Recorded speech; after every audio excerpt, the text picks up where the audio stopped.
Hi guys, Gary here with Sarah & Associates. I'm about to give you your year-end review of our real estate market, but also a little bit of a forecast for 2020. I hope you had a great 2019 and that it treated you well, and hopefully 2020 will treat you even better. Let's get to it.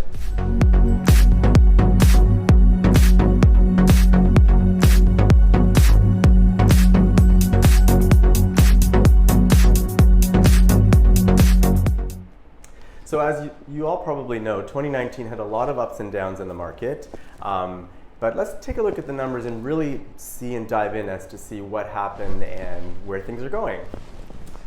So homebuyer activity was quieter in the first half of the year, but really picked up in the second half of the year. We really saw kind of the market behaving one way in the first half of 2019 and really starting to change in the latter half, especially in the last quarter of 2019. We really started to see the market ramp up and more activity, and actually even the active to sales ratios changing and the types of markets we were in changing. So if we look at December real estate sales, we see that for December there were 2,016 homes sold.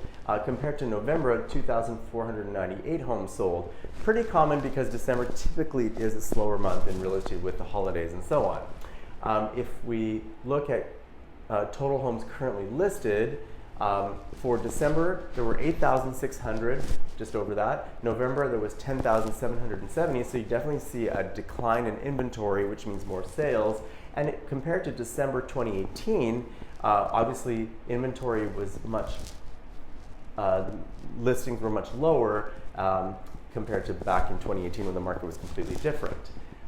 If we look at our next slide, we see that homes listed were down 20.1% from November 2019, and from December 2018, 16.3% decrease. So again, decreases of homes listed.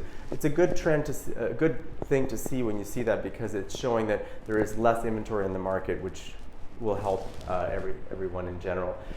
When we look at where we sat in the market in terms of being a seller's market, balanced market, or buyer's market, and just as a reference, the seller's market is anything between, a balanced market is between 12 and 20% active to sold ratio. Seller's market is 20% or higher, and a buyer's market is 12% or lower.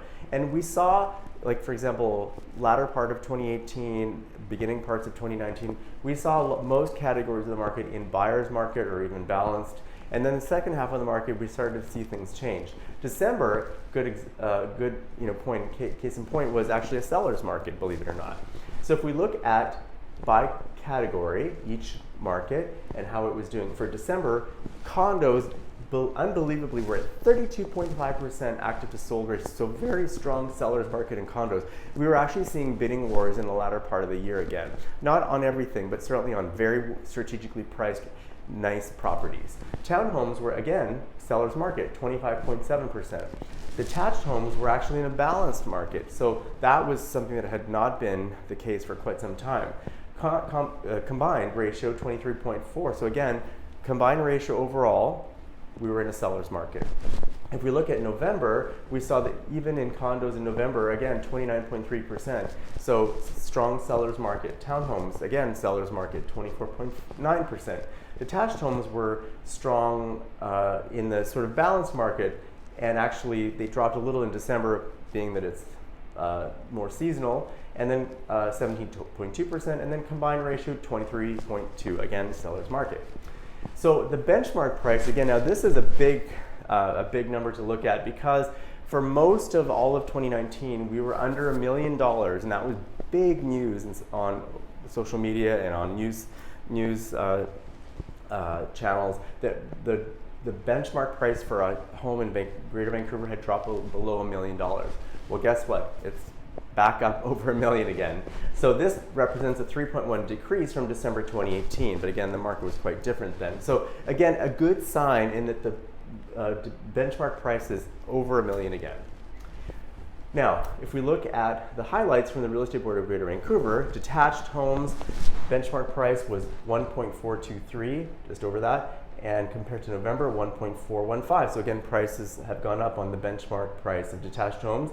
In December, 65 days on the market, which is average days on market, 57 in November. Again, pretty common. It's been sitting around that 2-month mark, give or take. Townhomes in December were 778,400.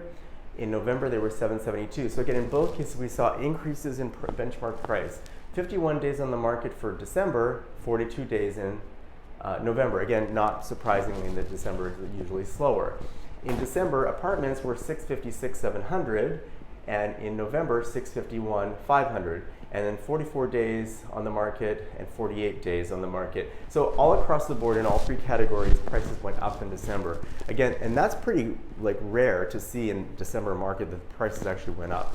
So now, moving forward, what are some of the takeaways we're seeing? Like I said before, benchmark price again is now over $1 million. Prices are still trending upwards, and we're starting to see that in January. Again, already we're seeing bidding wars on properties and so on. Home sales have decreased since earlier this year, and now is the perfect time to jump into the market or sell. The reason why I say that is because really we're starting to see, it almost feels, and I said this in the last month's video and the month before that, it feels like we've actually hit a bottom. So and I always say this to clients whenever we talk about market trends, when do you know that you've hit bottom? When you start to see prices go up. You can never really predict the market until you start to see the hindsight of it. And so we're starting to see prices are starting to go back up and activity is back up. So if you're considering selling or buying, this could be a perfect time, whether it's moving up in the market. We help a lot of move up clients going from condos or townhouses into detached homes or other situations like that. We specialize in those types of clients actually. That it's a fantastic time to get into the market also as well if you're buying for the first time. If you have any questions or what have you, reach out, either call, text, email, follow us on social media, like us on Facebook, on Instagram, follow us on YouTube. And I just want to talk about a couple of other things before we let you go. We have a couple of new listings coming up. We have a brand new listing that's on the market. It's a relist. We were on in December, but we've repriced and hit the market back in the new year. It's a really beautiful luxury 2-bedroom, 2-bath in Beach Crescent, downtown in Yaletown. It's unit 503 at 638 Beach Crescent. Gorgeous water views on a low floor. This unit is listed at 1.298. It's over 1,200 square feet. We'll have open houses there this weekend, Saturday, Sunday, 2 to 4. Check our website for more information. We have a really amazingly well-priced, great unit for investment in a building called the Electra. It's at the iconic BC Hydro building downtown, 989 Nelson.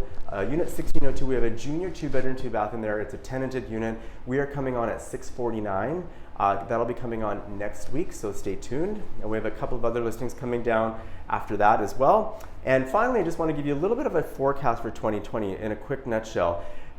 They're predicting that MLS sales will increase, especially in Greater Vancouver and the Fraser Valley. Most of the recovery will be in the Lower Mainland, where the market got previously hit quite hard. So they are predicting a recovery for 2020. And BC average home sales will likely rise a few percent, but mostly in the Greater Vancouver area. In the Metro Vancouver area or Lower Mainland itself, probably no great increases, but definitely no losses. So we're, again, overall positive all around. So I hope this helps. Again, if you have any questions or somebody that's looking to buy or sell, we really would love your referrals. We are really a referral-based business, and we really appreciate them. Call me, email me, text me, whatever you do. Happy to talk to you soon. Take care.